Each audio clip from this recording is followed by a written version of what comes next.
Assalamualaikum warahmatullahi wabarakatuh. Dengan iringan gending-gending Jawa yang baru saja adalah lesung jumengklung, kita akan menyampaikan beberapa hal terkait dengan hari ini.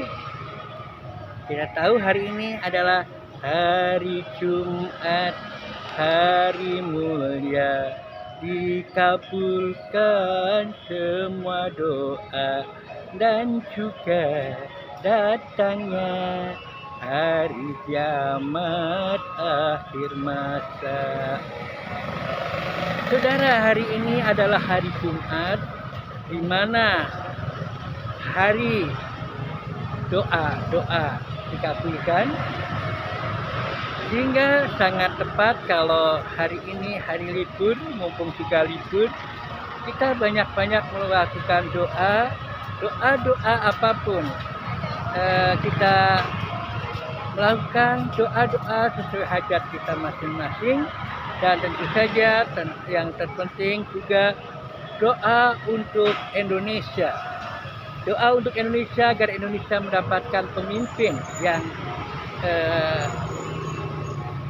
sangat-sangat memiliki karakter-karakter sesuai dengan karakter Rasulullah yang sidik, amanah, fatonah, dan tabligh. Tabligh tentu saja berarti juga bisa komunikatif. Tabligh juga artinya juga menyampaikan dengan lisan yang sangat fasih, dengan retorika yang bisa diterima oleh semua pihak. Bukti dari ketablighan itu tentu saja bisa didukung oleh semua kalangan, bukan kalangan tertentu saja. Ya, jadi di samping doa hajat kita, hajat masing-masing kita dan keluarga kita, juga hajat untuk kepentingan berbangsa bernegara, karena pemilu atau pemilihan umum akan berlangsung beberapa hari lagi. Oleh karena itu, hari-hari terakhir menjelang hari tenang, tentu saja kita sangat penting untuk menyampaikan hal-hal yang perlu ditegaskan di dalam berbangsa dan bernegara. Dan bagi orang beriman, tentu saja kepemimpinan harus juga mengacu pada ajaran agama. Kalau kita sebagai orang muslim tentunya adalah ajaran agama Islam. Nah, yang sering kita ketahui bahwa orang-orang yang layak menjadi pemimpin itu, sebagaimana Rasulullah SAW itu memiliki karakter sidik, amanah, fatonah, dan tabligh. Jadi fatonah ini tentu saja adalah cerdas, ya, cerdas tentu saja bermakna al-kayyisu mandana nafsahu wa amila lima pada mauti, yakni orang-orang yang bisa menahan hawa nafsunya. Jadi pemimpin itu harus pandai-pandai, harus sangat mampu mengendalikan hawa nafsunya dan beramal untuk sesudah matinya. Al-kayyisu mandana nafsahu wa amila lima ba'da mauti. Di samping itu juga dia harus amanah. Amanah adalah dapat dipercaya. Nah, para pemimpin hendaknya adalah mereka yang juga memiliki sifat yang tidak berkhianat, ya. Banyak yang melakukan pengkhianatan dari amanah yang dibebankan pada mereka. Nah, oleh karena itu kita pandai-pandai untuk melakukan pemilihan, termasuk jika perlu tentu saja adalah berdoa dan sholat istikharah untuk memilih yang paling tepat. Kemudian yang berikutnya adalah sidik, ya, sidik, jujur. Nah, jujur. Nah, kejujuran itu sangat perlu dan bisa sebetulnya kalau kita lihat, ya, bahwa nanti suatu saat al-yauma nahtimu ala afwahihim wa tukallimuna aydihim wa tasyhadu arjuluhum tangan-tangan ini akan bicara, kaki akan menjadi saksi. Nah, atas dasar itulah maka jejak-jejak digital ada pada jari-jari pada tangan ini sangat mungkin berbicara. Dan menurut penelitian yang sudah dibuka dalam Your Hair and Career, bahwa jejak-jejak digital yang tentang kebohongan, ketidakjujuran itu ada di bentuk jari yang lurus itu adalah bentuk jari yang jujur. Nah, oleh karena itu kalau kita mau melihat dari ketiga capres itu siapa yang memiliki bentuk jari ceril, pendusta, ataupun yang jujur. Nah, oleh karena itu pandai-pandai mencari ciri-ciri orang-orang yang tidak jujur, yang tidak sidik melalui berbagai cara. Salah satunya adalah dengan melihat bentuk-bentuk jari sebagaimana hasil penelitian yang telah dibuka dalam Your Hand and Your Career. Nah, banyak sekali cara-cara untuk melihat, misalnya kesabaran itu bisa dilihat juga dari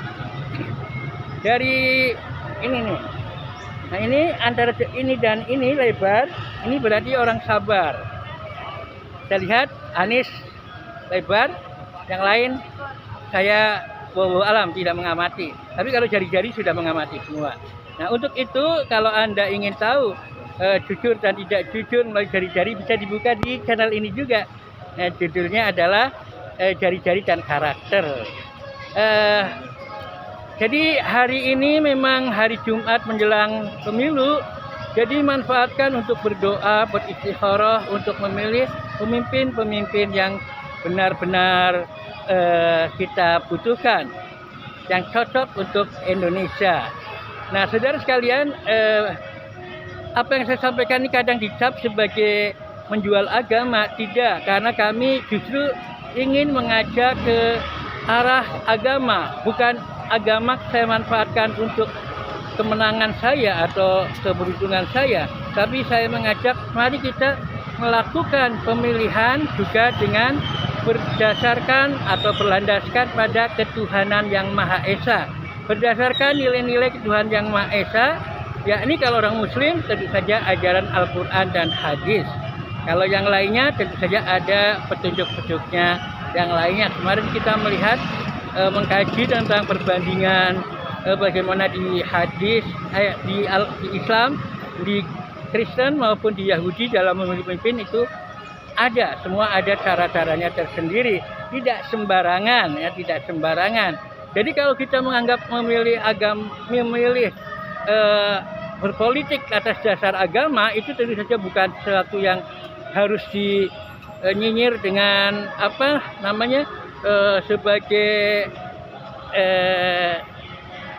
politik identitas, mestinya tidak semacam itu. Apalagi Pancasila mengamanahkan kita untuk selalu berpegang pada nilai-nilai ketuhanan yang Maha Esa.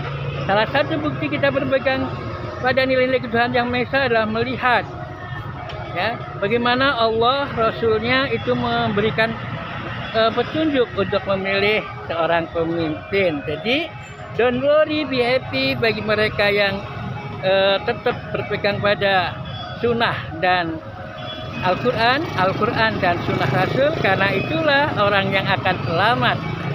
Anda akan selamat selamanya kalau berpegang pada dua itu, Al-Quran dan As-Sunnah, Al-Quran dan Hadis. Nah, jadi itulah yang harus kita lakukan selama beberapa hari ini untuk memantapkan pemilihan kita, untuk memantapkan pilihan kita adalah dengan yang disebut sebagai gerakan spiritual menyambut pemilu ya. Jadi gerakan spiritual itu ada doa, zikir, sholawat dan sebagainya, yang semuanya adalah bertujuan untuk mendapatkan petunjuk dan ridha Allah SWT dalam memilih pemimpin.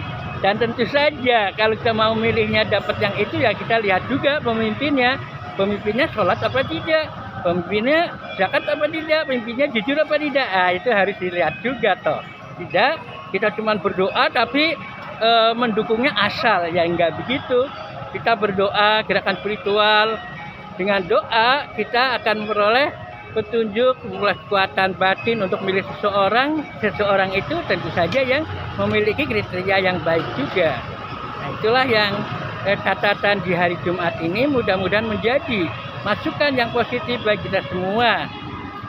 Semoga kita semua bisa memilih pemimpin yang sesuai dengan petunjuk ilahi, sesuai dengan nilai-nilai Quran hadis, dan dengan demikian mudah-mudahan kita dapat meningkatkan Indonesia dari posisi horimin luar biasa saat ini dengan hutang yang luar biasa menjadi Indonesia yang baldatun thayyibatun warabun ghafur. Demikian catatan kami di hari Jumat ini. Jangan lupa hari ini hari Jumat banyak-banyak berdoa, banyak berselawat, dan banyak-banyak juga melakukan ibadah-ibadah lainnya termasuk sedekah. Billahi taufiq wal hidayah. Assalamualaikum warahmatullahi wabarakatuh.